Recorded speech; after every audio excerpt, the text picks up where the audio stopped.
here. Oh, king, king, queen, deuce, double suited. Oh, I love this hand. So I opened to $100. I think it was like a $15 or $20 straddle. Wow, we get 4 callers. We have so much equity with this hand. King's double suited is a good equitable hand. Oh, wow. We flop the Royale with cheese draw. So we're going to go ahead and, yeah, we're going to pot it because, again, we have so much equity in this hand. We don't mind if somebody calls us, obviously. We're never drawing dead. But, yeah, even if somebody calls us, even with a set of jacks, we like the equity because we can hit any king, any 10. 10 of hearts gives us the royal, or any heart. So, yeah, I'm okay with whatever. So it folds around. This last guy's, like, going in the tank. Now, keep in mind, this is, like, my first hand or second hand that I've played or sat down with, like, being dealt at the table, like, actual second hand. So I don't think this group was quite used to me yet. And, yeah, so it's my very first hand, and these guys are like, who the heck is this guy? Keep in mind, we're at Rockford Charity Group, which is a great place to play. We're actually doing a meetup game. More on that later on. But, yeah, this guy's going in the tank, and I'm like, whatever. And they're just like, who is this guy from out of town? First hand pots it pre, and then the flop comes, and then he just decides to pot it. This guy's like looking me up. I'm looking him up. I'm like, whatever. Don't worry, be happy no matter what happens, because I could lose this hand, and that would suck.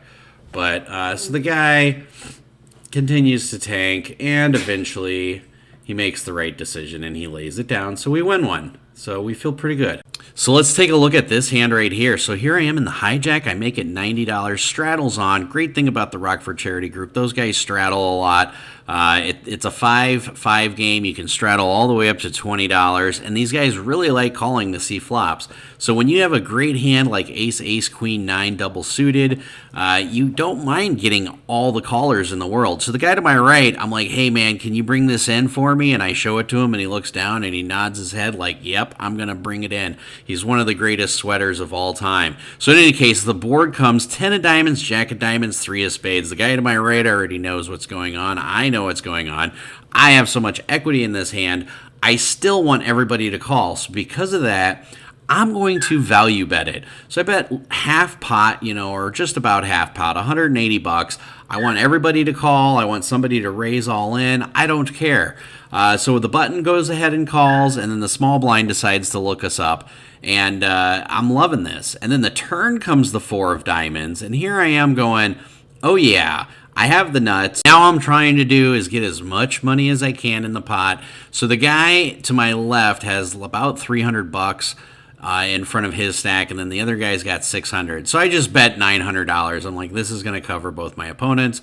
The first guy decides to jam it all in. The next guy thinks about it for a little bit, and then he decides on making the right move, and he ends up folding. So now the dealer's like trying to count out his chips, and I'm like, oh, how much does he have? He's got he's got 245. And as I put that out, the 8 of clubs comes on the river, and we end up scooping this one, obviously with the nuts. So this next hand we look at is king, king, queen, 6. I raise pre to 75. And the guy in the third position raised to 225, and we go 3 ways to the flop. So the flop comes 3-4 queen. When somebody 3-bets you pretty big like that, it usually signifies aces. And in this situation, I'm trying to figure, if I bet this and I miss, can I get the guy off of aces? I said, well, most likely. So I go ahead and bet $400. And it's also a blocker bet. It's kind of a feeler bet, a blocker bet. And I'm pretty sure I'm going to bomb the turn if I miss bet. And so the middle position guy folds, and the guy that 3-bet us is going in the tank here. And again, I'm thinking, okay, if he calls this and a scare card comes up like a red 5 or red 6 or red deuce or red 7, obviously a king, or a club, I'm going to bomb the pot on the turn. That's what's going through my mind. What's going through this guy's mind, I'm not really sure, but I'm like, you should like call or raise. So he calls. And we end up going to the turn, and the turn comes a jack of diamonds. So here I am. I'm like, that should be kind of a scare card. He could easily put me on pocket jacks. He can put me on 9 jacks. So I'm just going to go ahead and bet the pot. And so when I bet the pot, the guy respectfully takes more than 10 seconds to call, which I can respect that. It's a big decision. But instead of calling, he decides to jam all in. And at this point, I'm like, oops, my hand's caught in the cookie jar. Please, let's hit a 10. And we find out, we owe another $300 or so. And the river's a queen, and he shows ace, ace, jack, 9. So on this hand right here, we look down at king, 10, 10, queen with the suited hearts. We opened to 60. The straddle was on for $15. And so I opened up at 60. This is a pretty decent equitable hand. I don't mind being 3-betted here. But, having 2 callers, I'm perfectly fine with that. So we're going 3 ways to the flop.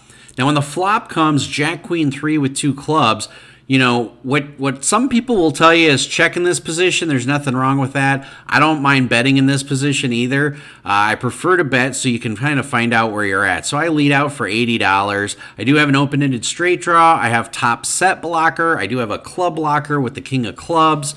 And worst thing that can happen is we get it all in, and at least I still have some draws. So when the button bets pot, he bet pot, and I'm going in the tank here because I'm like, well, what is he potting it with? Is he potting it with the ace-high club draw? Is he potting it with a set of jacks or a set of 3s? Do we have kind of the same hand? Does he have ace-king 10 with the 3? Or even ace-king jack 10? All those hands in my head. And not only that, but this is the host. My first time playing with him. And since he is the host, I'm like, what do you think I should do? And he's like, well, you know what? I always run it twice. Now, because I am here new, and I want to create a certain image that I'm a little bit more splashy than most people, because this is day 1 of 3, more to come because days 2 and 3 went amazingly well. But because of all those reasons, I'm like, it won't hurt me in the long run if I show people I'm a little splashy. So I'm like, you know what, the hell with it. You're the host. Showing people I'm splashy now, I might get rewarded down the road. So I go ahead and decide, yeah, you know what, let's just go all in. And he says, all right, well, let's run it twice. So first run out, he says, I've got it, is quads. The second run out, we end up hitting our straight, and then we end up chopping this one. So here's a hand that I decided to pot with. This is towards the very end of the night. Ace, queen, 10, 9. Suited ace, 3 to Broadway, queen, 9. So I decided to pot it, and we end up getting quite a few callers. And so we've got really good action here. And the flop, we flop absolute gin. 8, 10, jack. So we have the nuts with ace, queen. We have the nut redraw with ace, queen. And this gentleman bets $500 into me. At the time, I thought he was a really tight player because I hadn't seen him play too many hands. Later did I find out somebody said he won a big pot early, and he kind of likes to saran wrap his chips until the end of the night, and we're like literally 20 minutes before the end of the night. So I didn't know that. I just thought he was a tight player. So I was like, you know what? I'm going to pot it. So I make it to $2,000. I'm figuring he's got 9 queen, and the only way he can call is if he's got 9 queen with a redraw. 9 queen king, 9 queen with hearts, 9, 10, 10 queen or something like that. So he snap raises all in, and I'm like, okay, obviously I'm calling. I've got the nuts. And I ask him, I say, hey, do you have any redraws? And he just looks stone cold at me. And then I'm like, well, okay, then I need a king. I'm like, how about we just put out a black king? I said, because I have a redraw to a king. That would make me super happy. And the guy just looks stone cold at me again. And I'm like, all right, well, I must be way behind. He must have a hard draw to go with his nuts. And oh my God, the turn's a jack of diamonds, and then the river's a 3 of hearts, and my heart sinks. And I show him 9 queen. And he turns over a hand I did not expect him to turn over. King, 9, jack, 6 with the heart draw. But he played it well. He won it. Good hand. GG. So, yeah, yesterday didn't go as planned. I was in for 3,000, out for 0. There was 2 hands that I'm going to go over with that I did not catch on camera because the phone died. because the battery was so low, and they don't have sharp plugins at the tables. But I will tell you, Rockford Charity Group is a great place to play. It's official. We're doing a meetup game there January 5th. And we're also possibly going to be doing it January 6th as well. And I believe that's at the Mission Country Club, which is it's a private golf club here in Chicago. But the best part about this group is there's really no wait to get at a table. You can come right in, get seated in no limit right away. You can get seated in pot limit right away. Here they do a round of $15 bomb pots and then a round of PLO. And the game is good. The game is juicy. There's a lot of people who will call off their whole stack on a one-way pot in bomb pots. So that usually means it's a good game.